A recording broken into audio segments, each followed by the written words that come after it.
আসসালামু আলাইকুম। প্রিয় দর্শক, আপনাদের সকলকে আমন্ত্রণ জানাচ্ছি। 23 জানুয়ারি, 23 তারিখ, জানুয়ারির 23 তারিখ শেখ হাসিনা কি সংবাদ সম্মেলনে যোগ দিবেন কিনা, এই বিষয়টা নিয়ে আমি প্রশ্নবোধক চিহ্ন দিয়েছি যে উনি কি ফিজিক্যালি যোগ দিচ্ছেন, মানে সশরীরে যোগ দিচ্ছেন কিনা। কারণ হচ্ছে গত 2-3 দিন যাবৎ আপনার একটা টিভি টক শোতে গৌতম লেহেরি, যিনি অতীতে দিল্লি প্রেস ক্লাবের সভাপতি ছিলেন, ওনার একটা কথাকে কোট করে বিভিন্নভাবে ভিডিও করা হচ্ছে যে শেখ হাসিনা আসছে, শেখ হাসিনা এই সেই অনেক কিছুই। তো সেই বিষয়টা নিয়ে আমি চিন্তা করলাম যে আমি আমার দর্শক শ্রোতা মণ্ডলী, আমার ভাই বোন যারা আমাকে প্রচণ্ড ভালোবাসে এবং বিশ্বাস করে, তাদেরকে বলি। তো আমি এখন পর্যন্ত যতটুকু খবর নিয়েছি যে হ্যাঁ, 23 তারিখ, জানুয়ারির 23 তারিখে একটা প্রেস কনফারেন্স হওয়ার কথা আছে এবং সেখানে শেখ হাসিনার বক্তব্য দেওয়ার কথা আছে। তবে এখন পর্যন্ত যতটুকু জানা গেছেন, উনি সশরীরে সেখানে হাজির হবেন না। তবে সশরীরে হাজির না হলেও উনি ওনার একটা রেকর্ডকৃত ভাষণ হয়তো সেখানে সাংবাদিকদের সামনে উপস্থাপন করবেন এবং সারা পৃথিবীর যে যেখানে আছেন আওয়ামী লীগের নেতারা, যারা যারা যে যেখানে আছেন, সকলকেই 23 তারিখের ভেতরে দিল্লি প্রেস ক্লাবে পৌঁছার জন্য বলা হয়েছে। প্রায় 350 সিটের ব্যবস্থা করা হয়েছে, সাংবাদিক ছাড়াও আওয়ামী লীগের বিভিন্ন বড় বড় নেতারাও থাকবেন, যারা হয়তো সেদিন সে সাংবাদিকদেরকে বিভিন্ন প্রশ্নের জবাব দেবেন। তো আমাদের নেত্রী, জননেত্রী শেখ হাসিনা, তিনি দুইটা হইতে পারে।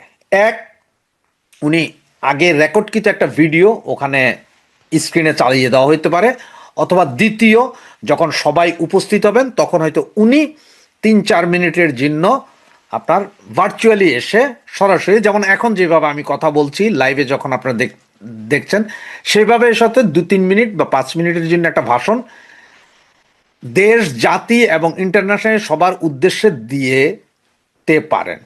বাকি প্রশ্ন যা থাকবে সেগুলোর প্রশ্নের জবাব আওয়ামী লীগের সিলেক্টেড কিছু নেতা, যাদেরকে নেত্রী সিলেক্ট করেন, ওরাই আসলে ওই প্রশ্নগুলোর জবাব দিবেন। তবে এই যে উনি ভার্চুয়ালি আসছেন বা ওনার ভিডিও ভার্চুয়ালি যদি নাও আসেন, বা ভিডিও বার্তা, যেটা এতদিন আমরা সকলে অডিও বার্তা শুনেছি, বিভিন্ন তৃণমূল নেতাকর্মীদের থেকে শুরু করে সকলের সাথে অডিও বার্তা শুনেছি, এইবারের ভিডিও বার্তাটা কিন্তু কাঁপন ধরিয়ে দেবে এই ইন্টারিম গভর্নমেন্টে। 12 তারিখ ওরা একটা নির্বাচন করার চেষ্টা করছে, যেটাকে আমরা বলছি যে এই নির্বাচন কখনোই হবে না বা হইতে দেওয়া যাবে না। আর আমরা যারা আওয়ামী লীগ সমর্থক, আওয়ামী লীগকে ভালোবাসি, আওয়ামী লীগকে সমর্থন করি, তারা কেউ আমরা ভোট কেন্দ্রে যাব না। নেত্রী অলরেডি ঘোষণা দিয়ে দিয়েছেন যে আওয়ামী লীগের কোনো নেতা কর্মী সমর্থক ভোট কেন্দ্রে যাবে না। তার মানে আমরা কোনো ভোট কেন্দ্রেই যাব না। যেইখানে আওয়ামী লীগকে নির্বাচন করতে দেওয়া হবে না, সেখানে আমরা ভোট কেন্দ্রে কেন যাব? দেখেন, একটা কথা একদম সোজা, যে আপনার পাড়ায় একটা বিয়ে হচ্ছে, আর সেই বিয়েতে আপনার বাবাকে বা মাকে বা আপনার পরিবারের কাউকে দাওয়াতই দেওয়া হয়নি, সেই বিয়েতে আপনি যাইয়া ওখানে নাচ গান করা কি শোভা পায়? শোভা পায় না। এটা কোনো মৃতের বাড়ি না যে দাওয়াত দিতে হবে না, মারা গেছে লোকটা, আমরা যাই খাট কাঁধে দিই, সেটা হচ্ছে অন্য জিনিস। বিয়ে শাদী উৎসবে দাওয়াত না দিলে সেখানে যাওয়াটা ওই ছোট লোকই ছাড়া আর কিছু না। তো সে তেমনি ভোট হচ্ছে যে একটা উৎসবের দিন, নাগরিক অধিকার, ভোট দেওয়ার অধিকার সবাই আছে। এবং বাংলাদেশের ইতিহাসে, বাংলাদেশ জন্মের ইতিহাসের পরে এবারই প্রথম যে আওয়ামী লীগকে নিষিদ্ধ রেখে ভোট করা হচ্ছে। তার মানে আওয়ামী লীগ থাকলে আওয়ামী লীগ তো জিতে যাবে, 230-240 আসন পেয়ে যেতে পারে, যার কারণে আওয়ামী লীগকে বাইরে রেখে এটা ভোট করার চেষ্টা হচ্ছে। সুতরাং সেই ভোটে আমরা গিয়ে কেন ভোট দেব? আমরা কেন দেখাবো যে কাস্টিং ভোট 30%, 35% হয়েছে? কারণ আওয়ামী লীগের যে 40% ভোট আছে, তারা যখন যাবে না, তখন এই ভোটের সিস্টেমে কমে আসবে। কাস্টিং ভোট হয়তো 2%, 3% হবে এবং ভোট কেন্দ্রে ব্যাপক গন্ডগোল হতে পারে। আজকে যেমন দেখেন, আপনার জঙ্গল সলিমপুরে র্যাবের একজন বিশেষ প্রশিক্ষিত সেনাকে যেখানে গুলি করে মেরেছে, যেখানে আমাদের স্বরাষ্ট্র উপদেষ্টা বলছেন যে থানা থেকে এবং সংসদ ভবন থেকে, গণভবন থেকে লুট হওয়া অস্ত্র নির্বাচনে ব্যবহার হবে না, নির্বাচনের দিন ব্যবহার হবে না। তার মানে কি? নির্বাচনের দিন ব্যবহার হয়, নির্বাচনের আগের দিন পর্যন্ত ব্যবহার হবে নাকি? এরপরে নির্বাচনের দিন ব্যবহার হবে না, আগের দিন পর্যন্ত ব্যবহারের সব সরকার করে দিবে, বা পরবর্তীতে ব্যবহার হবে না, নির্বাচনের দিন ব্যবহার হবে না। তার মানে কি? নির্বাচনী কেন্দ্র থেকে সব কিছুকে আগের দিন জ্বালায়া পোড়াইয়া দিবে ওই অস্ত্রধারীরা, মৌলবাদীরা। এটাই হচ্ছে যে ওনাদের চাওয়া। তা না হলে কিভাবে বলেন যে অবৈধ অস্ত্র ব্যবহার হবে না? উনি এত শিওর হলেন কিভাবে? উনি কি কোনো পীর মুর্শিদ হয়ে গেলেন, নাকি ওনার সাথে ডিরেক্ট উপরের সাথে লাইন আছে আর সন্ত্রাসীদের সাথে লাইন আছে যে সন্ত্রাসীদের বাবা তোমরা প্রতিদিন মারো, ভোটের আগের দিন পর্যন্ত সব মায়েরা ভোট কেন্দ্র সহ উড়াইয়া দাও, দখল করে ফেলাও, ভোটের দিন কোনো গন্ডগোল করে না, একদম চুপ। এটাই মনে হয় পরিকল্পনা। তো যাক সে কথা। তো এখন ওই যে বললাম শেখ হাসিনা, আমাদের জননেত্রী শেখ হাসিনা, উনি 23 তারিখে ভার্চুয়ালি সরাসরি মিটিংয়ে যোগ দিতে পারেন, অথবা ওনার ভিডিও রেকর্ড আসতে পারে, যেটাই আসবে আসুক। ভিডিও রেকর্ড হলো ওদের মুখের জুতার বাড়ি পড়ে যারা বলেছিলেন যে শেখ হাসিনা হয়তো মারা গিয়েছে, শেখ হাসিনা অসুস্থ, উনি শেষ নিঃশেষ, এরকম অনেক কথা, বা এআই দিয়ে উনি ওই হোয়াটসঅ্যাপের কলগুলোতে কথা বলেন, টেলিগ্রাম কলগুলোতে কথা বলেন, তাদের মুখে একটা জুতার বাড়ি পড়বে। তো 23 তারিখে ওনার হয় আমরা ভিডিও রেকর্ড ভিডিও ভার্সন শুনবো, অথবা ভার্চুয়ালি উনি জয়েন করবেন। তবে হ্যাঁ, একটা নিউজ আপনাদের দিতে পারি, সেটা হচ্ছে 25 তারিখ থেকে 30 তারিখের ভিতরে সজীব ওয়াজেদ জয়, শেখ হাসিনার পুত্র, দিল্লিতে আসছেন এবং দিল্লিতে মায়ের সাথে দেখা করবেন। এরপরে সম্ভবত ওখানে কোনো একটা কথাবার্তা হবে যে আওয়ামী লীগের বিভিন্ন কমিটিগুলো চেঞ্জ বা নেতৃত্বের পরিবর্তনের বিষয়ে একটা জোর গুঞ্জন শোনা যাচ্ছে। এখনো আমি শিওর না, তবে সজীব ওয়াজেদ জয় যে দিল্লিতে আসছেন মায়ের সাথে দেখা করবেন, এই বিষয়ে আমরা শিওর। এটি আসছেনই উনি এবং আসবেন।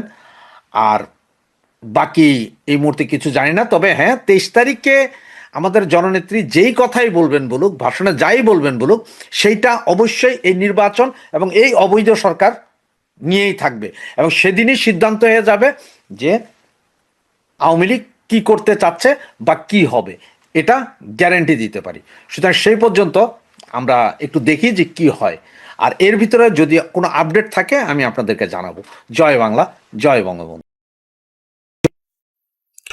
2024 সালের 5 আগস্ট সর্বশেষ শেখ হাসিনাকে দেখা গিয়েছিল একটি বিমান বাহিনীর একটি বিশেষ বিমানে, হেলিকপ্টারে তাকে চলে যেতে, এবং পরবর্তী জানা গিয়েছিল তিনি ভারতে গিয়েছেন। তার পরবর্তী সময় শেখ হাসিনাকে এখন পর্যন্ত কোনো শেখ হাসিনার ছবি, স্থিরচিত্র কিংবা ভিডিও চিত্র দেখা যায়নি। ঠিক 17 মাস পর শেখ হাসিনা এবার প্রকাশ্যে আসছেন। হ্যাঁ, বিষয়টি চূড়ান্ত, এবং সেটি হচ্ছে প্রকাশ্যে তিনি আন্তর্জাতিক গণমাধ্যমের সামনে প্রথমবারের মতো সরাসরি ভিডিও সাক্ষাৎকার দিবেন, যেটি দিল্লি থেকে দিবেন বলে শোনা গেছে। Foreign correspondents of club of India, তাদের মূলত আমন্ত্রণে এটি হতে যাচ্ছে। সেখানে শেখ হাসিনা ইন্ডিয়া সহ আন্তর্জাতিক বিভিন্ন গণমাধ্যমের বিভিন্ন প্রশ্নের মুখোমুখি হবেন, এটি নিশ্চিতভাবে জানিয়েছে কলকাতা প্রেস ক্লাবের একাধিক দায়িত্বশীল নেতা। অর্থাৎ বলা যেতে পারে যে এটিকে ঘিরে ব্যাপক উৎকণ্ঠা রয়েছে। ঠিক যখন ভোটের তখন আর বাকি থাকবে 2 সপ্তাহের মতো বা 3 সপ্তাহের মতো, ঠিক সেই সময় শেখ হাসিনার সরাসরি এমন উপস্থিতিতে কি বলবেন শেখ হাসিনা, সেটি নিয়ে ব্যাপক উৎসাহের জন্ম এরই মধ্যে দিয়েছে। ধারণা করা হচ্ছে শেখ হাসিনা তার নেতাকর্মীদের একটি দিক নির্দেশনা দিবেন, এবং 12 ফেব্রুয়ারি যে ভোট, সেটিকে প্রতিহতের বিষয়ে দলীয় অবস্থান ব্যাখ্যা করবেন, এবং কেন এই ভোটটি অগ্রহণযোগ্য সেটির ব্যাখ্যা দিবেন, এবং আন্তর্জাতিকভাবে এই ভোট যে গ্রহণযোগ্য হবে না তার প্রশ্নের উত্তর আসবে। এবং যেটি প্রাথমিকভাবে জানা গেছে যে বাংলাদেশের যে জঙ্গি প্রধান রাষ্ট্রে পরিণত হয়েছে, এবং পাকিস্তান সহ বিভিন্ন দেশের পাকিস্তানে বেসিক্যালি জঙ্গি গোষ্ঠীর একটি ঘাঁটি এখানে রয়েছে। তো সেই বিষয়গুলো উপস্থিতি করবেন, এবং করণীয় কি সেটি বিশ্ববাসীকে শেখ হাসিনা জানাবেন। এবং সর্বোপরি শেখ হাসিনা তার নেতাকর্মীদের 12 ফেব্রুয়ারির ভোট প্রতিহতে এবার সরাসরি ডাক দিবেন, যারা বিভিন্ন মাধ্যম থেকে জানছিলেন কিন্তু শেখ হাসিনার মুখ থেকে কোনো কথা শোনেননি। এই প্রথম শেখ হাসিনা সেদিন জানাবেন বলে দলটির একাধিক নেতা, যারা শেখ হাসিনার সাথে সার্বক্ষণিক যোগাযোগ রাখেন, তারা নিশ্চিত করেছেন। এবং সেইখানে আন্তর্জাতিক সকল গণমাধ্যমই থাকবেন, এবং বিষয়টি হচ্ছে একযোগে এই শেখ হাসিনার সাক্ষাৎকারটি সম্প্রচারিত হবে, সরাসরি সম্প্রচার করা হবে। ফলে এটি আন্তর্জাতিক অঙ্গনে একটি ব্যাপক ভাবে একটি প্রভাব বিস্তার করে বলে জানা গেছে। বিশেষ করে বাংলাদেশে কিভাবে উগ্রবাদীদের সরাসরি সরকারের তত্ত্বাবধানে উগ্রবাদের জন্ম নিয়েছে, কিভাবে এখানে জঙ্গি ঘাঁটি স্থাপন করেছে, সে কথাগুলো শেখ হাসিনা প্রথমবারের মতো তিনি বলবেন। এবং যেটি বারবার বলা হচ্ছে যে শেখ হাসিনা তার দলীয় নেতাকর্মীদের সরাসরি যে বার্তা তিনি এখানে প্রদান করবেন, এবং যেটির জন্য বাংলাদেশ আওয়ামী লীগের তৃণমূলের নেতাকর্মীরা অপেক্ষায় রয়েছেন। যেটি কার্যকরভাবে শোনা যাচ্ছিল যে নো ভোট, সেটির বার্তাটি এবার শেখ হাসিনা স্বয়ং নিজেই প্রদান করবেন। কাজেই বোঝা যাচ্ছে ব্যাপক তাৎপর্যপূর্ণ শেখ হাসিনার এই সাক্ষাৎকারকে ঘিরে ভারতীয় সকল গণমাধ্যম তো থাকবেনই, ভারতের সকল জায়ান্ট যত গণমাধ্যম হতে সবাই থাকবেন, এবং ভারতে অবস্থিত বিশ্বের বিভিন্ন গণমাধ্যম বিবিসি, CNN, আল জাজিরা সহ আরও যত রয়েছেন, এপি থাকবে, রয়টার্স রয়েছে।